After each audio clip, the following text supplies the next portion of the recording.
আজানের জবাব না দিলে কি হয়, ঘটনাটি শেষ পর্যন্ত শুনে যান, বড় একটু উপকার হবে। মসজিদে হারামে মাগরিবের আজান হচ্ছিল।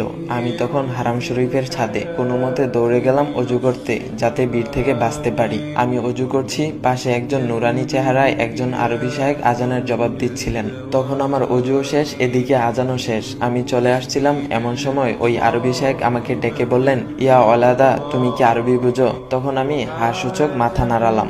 এরপর আরবি সাহেব বললেন, তোমাকে দেখে তো মনে হচ্ছে তুমি এলেমওয়ালা, তা তুমি কি করে পারলে আজানের জবাব না দিয়ে অজু করতে? তুমি কি জানো নবী করিম সাল্লাল্লাহু আলাইহি ওয়াসাল্লাম বলেছেন, তোমরা আজান শুনতে পেলে আজানের জবাব দিবে, অর্থাৎ মুয়াজ্জিন যেরূপ বলবে তোমরাও তদ্রূপ বলবে, তারপর আমার উপর দুরূদ পাঠ করবে, কেননা কেউ আমার উপর একবার দুরূদ পাঠ করলে আল্লাহ তার প্রতি 10 বার রহমত বর্ষণ করেন, সুবহানাল্লাহ, এবং ওই ব্যক্তির উপর নবী করিম সাল্লাল্লাহু আলাইহি ওয়াসাল্লামের শাফায়াত অবধারিত হয়। সহিহ মুসলিম 384। তারপর শাইখ বললেন, তুমি কি এই হাদিসটি শুনোনি? তখন আমি লজ্জিত স্বরে বললাম, জি জনাব, আমি এই হাদিসটি শুনেছি। তারপর উনি বলল, তুমি চাইলে এখন অজু করতে পারতে, কিন্তু তুমি কি পারবে এখন আজানের জবাব দিতে?